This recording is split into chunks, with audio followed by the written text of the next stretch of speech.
Hey there, ProSide Small Group Leaders. Thank you for joining another Small Group Leaders podcast where we help you to prepare to lead your small group. Pastor Billy here, joined by Pastor Kalae George. What's up, everyone? And we are excited to dive into the conclusion of our series.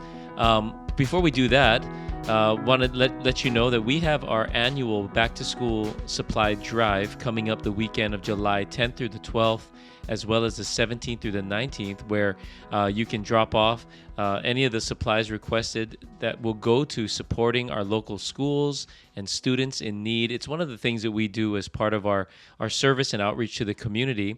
And so if you want more information on how you can be a part of that and get your small groups a part of that, you can go to proside.org/cares. There you'll find more information, because you can either buy the supplies and drop it off at church those weekends, or there's a link to our Amazon wish list where you can order it and it'll be sent directly to us and you don't have to pick it up, etc. But again, all of this is to help be a blessing to students in our community and our schools, which is such a blessing because a lot of our sites meet in schools. And so we want to make sure that we're serving the schools and being a blessing to families as well. So thank you in advance for that. Well, Pastor Kalae is going to talk us through this week's discussion guide as we get ready. Pastor Kalae? Yeah, they say all good things come to an end, and we are wrapping up this series called Less Than Perfect.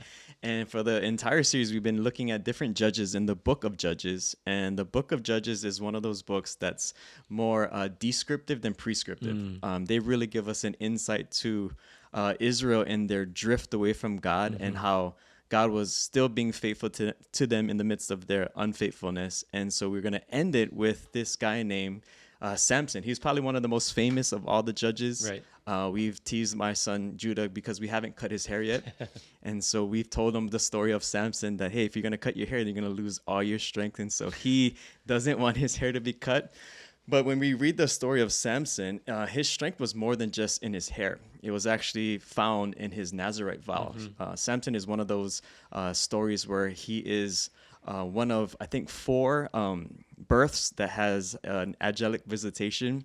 And he, out of all the judges, is probably the worst judge in the history of judges. This is true. But he gets the most scripture time. And I think God gives us that as an insight to learn lessons from his life, because he had a strong beginning, but he didn't finish so well. And so he was physically strong. He had unbelievable physical strength, but he was morally weak in his life. And God has given us his story and is an example that, hey, we're not that much different from Samson, and that God gives us this story so that you and I can learn from his life. And if we're not careful as believers, we can find ourselves falling into that same pattern in our life. And so his life is more of a warning for us. And so a couple of things that we can set our conversation for this week's group discussion. The first is this, that compromise grows when our conviction gets weakened.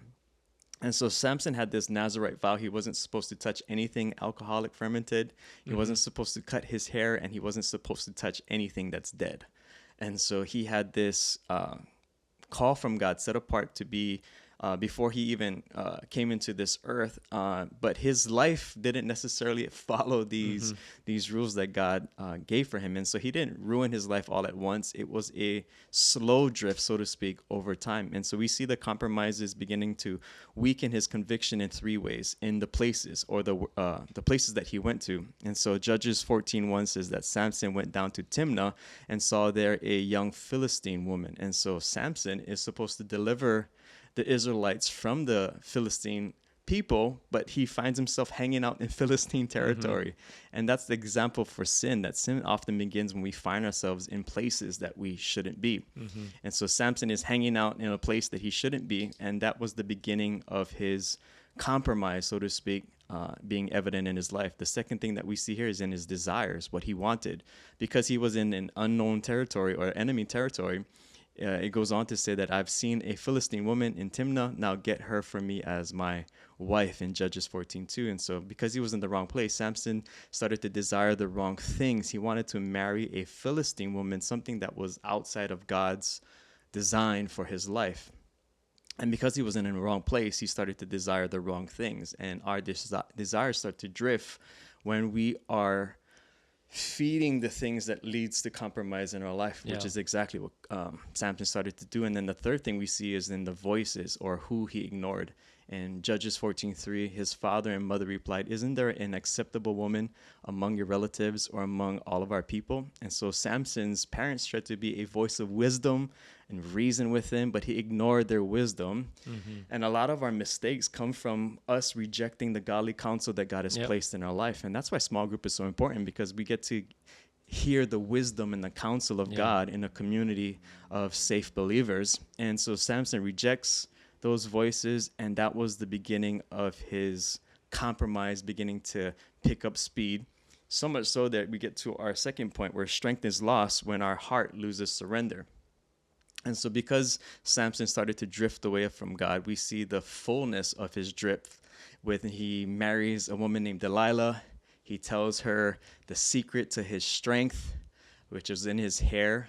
And the Bible kind of describes that she was nagging him every single day. So wives, please let's not do that to our husbands. But because of Samson's morality being weakened, his conscience being weakened, he literally tells her the secret to his strength, which she uses against him, and basically leads to him getting captured and having his eyes torn out. And you see like this person who had such a promising start have a really, really bad ending. But in the midst of his failure, we can learn that God's mercy meets us in moments of failure, that even after this moment with Delilah and compromise, there's hope for us. In Judges 16:21-22, it says that the Philistine seized him, gouged out his eyes, took him down to Gaza, but then his hair began to grow after it had been shaven. So it's just this idea that God was still working in Samson's life, and at the end of his life, there is a little bit of redemption where he was able to kill more Philistines than he did in his entire life. But God gives us this story for us to learn. And so, I mean, what are some of the things that come to your mind, Billy, as we unpack this story of Samson? Yeah, there's so many layers to it. And I hope, in a 1 week sermon, we can't unpack all of these details. So I hope, you guys go back and read it, and our people hopefully are encouraged to read the story, because there's so many layers to it. But it's crazy because it starts off with God giving Samson this call to help deliver the people from the oppression of the Philistines, right? And so from before he was even born, it was clear what his purpose was: to be a deliverer, to rescue his people. But I love the way you put it, that rather than delivering his people from the Philistines, he fell in love with the Philistines, like rather than, seeing himself as one who's supposed to break the oppression of the Philistines, he joins himself with the Philistines, and he became enamored with Philistine women, Philistine culture. He's hanging out in the valley of Sorek, which was this middle ground between Israel and the Philistines, which was, it's like the valley of compromise. Like Samson was hanging out in this valley of compromise, and it's in that being in the wrong place that he finds himself attracted to the wrong things. And then rather than delivering his people from the Philistines, he joins up with them, basically, right? He married a Philistine woman. You're not supposed to do that, not just for ethnic reasons, but because they're going to pull you away from faithfulness to God. And so he, that's what he ended up doing. And so, I think Samson's life, as you put it, is a picture of all of our lives. That if we fall in love with sin and the things of the world, then we can't be the deliverers to help people get free from sin. If we ourselves are married to sin, or we're compromised, hanging out in the wrong places, then how are we going to ever help anyone experience breakthrough and freedom? Because as I've said before, we're all called to be deliverers for our people, for our families, for our neighbors and all that. But if we're giving into compromise, then we're never going to be able to do that. And then we see Samson being compromised himself in the end, and it's really sad. But we have to look at ourselves. How am I joining with sin rather than fighting against it, right? How am I giving into compromise rather than helping people to be free from it? And I think that's the plight of every Christian, to break free. I think about Samson being the strongest person that ever lived, and then you think about Solomon, who's the smartest person that ever lived, and you feel like these two guys who have all of these giftings would end well. But they kind of give us an example that your smarts is not going to save you, your strength is not going to save you. And so if the two smartest and strongest guys end poorly, who do you think that we are, that we're going to be any different if we don't learn the lessons from their lives, right? And that's why we have to learn these lessons. Yeah. No, that's good. The other thing is I was reflecting on the Samson story is that there's no indication that he had a personal relationship with God. Mm-hmm. Like the only time he prays in the whole narrative is at the At end the end of his when his life. eyes are gouged out and he's, leaning on the pillars of the Philistine temple and he's a prisoner Mm-hmm. and he prays, God, give me strength one last time. Yep. Like give me one last chance, to defeat them. And then God does. Like that's the only time he prays. Like he doesn't pray when he meets the woman from Timnah. He doesn't pray when he meets Delilah. Like he doesn't pray anywhere else. And I think part of it is probably because he was strong. He Yep. had it all together, right? So he could probably say like, well, God must be with me because look how blessed I am. God must be with me because look how strong I am. And his strength ended up becoming his weakness because he didn't realize how badly he needed God. Versus last week, as we talked about Gideon, it was in his weakness he realized God is the one that's strong. Yeah. But Samson was physically strong, so he didn't need God as far as he could tell, and that became his downfall, right? So that's pretty crazy. And at the end, it doesn't seem like he had any friends. Yeah. So Wasn't Samson leading needed a small anyone. group, Yep. He didn't have any people in his life. He was rejecting the counsel of his parents. That's right. And so the very few people that he had in his life, he still didn't listen to them or take any of their wisdom that they were sharing with him. Can you imagine if he's talking that way to his parents? Imagine if he was in a small group and someone was challenging him. He'd be like, "Bro, whatever. Yeah. I'm way stronger Yeah. than you. Don't Yeah. tell me what to do." Right? And that's probably part of his downfall. Yep. Not probably, definitely part of his downfall. And I think the one of the tensions for me in just reading this story is this idea that, being used by God is not the same as being close to God. And so great. he had all of the signs outwardly of someone who would be close to God. You would think that he was strong and that his source of strength came from God, but he was not close to God at all. And so he could confuse the things that he was doing for God as like a validation that the Spirit of God is with him.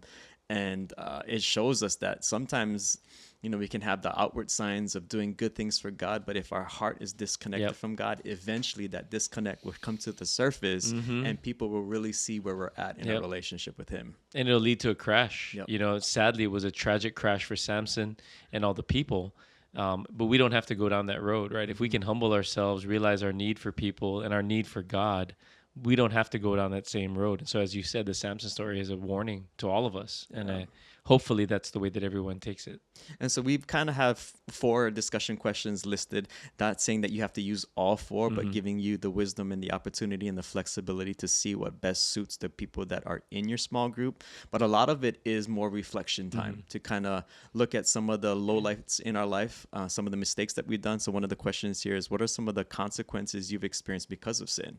And I think that's a question that everyone, if they're honest, can have some pretty good dialogue about. But then more than just talking about the sin, is what are the lessons that you've learned from those mistakes? Because I think sometimes God allows us to experience these falls so that it can be a lesson to other people. So Samson's story becomes a lesson to us, and maybe the real life stories of everyone in the small group can become a lesson for everyone to learn together and collectively as a small group. So that's one of the questions. I think the other question that we have here is, what warning signs usually show up in your life when your heart is starting to drift from God? I know for me, I get cynical, I get irritable, I get short fused, and my wife can easily tell, like, you're not doing so good, and she becomes a mirror to me. But these are like some of these, like the light on the dashboard that kind of gives us a sign, hey, you're starting to drift from God. You need to reconnect. Yeah, same. I literally wrote down here, I get grumpy, I get impatient, I get selfish, and I can tend to get self-righteous. Like, I look at other people and I like, what an idiot. You know what I mean? Like I would never do that. And you start looking down on others, right?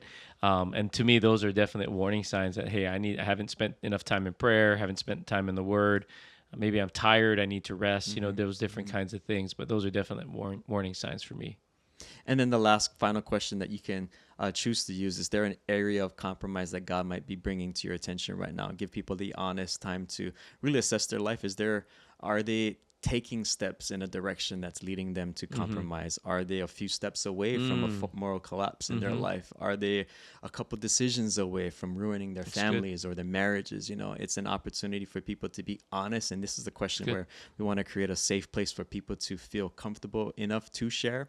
And this is where I think the clustering into those groups of 2s and 3s would be perfect. Because sometimes if you have a group of 10, a person might not have the confidence or the courage to share that information in front of everyone. But when we break it down into clusters of threes and fours, that might be a smaller, safer environment for them to really be transparent in this area. Any other thoughts? Yeah, I would even say, maybe it's not necessarily over compromise, but even just subtle drifting, where you're drifting into distraction and comfort or all these kinds of things. Because, you say compromise, some of these people are like, well, I'm not ready to cheat on my spouse, or, I'm not doing that.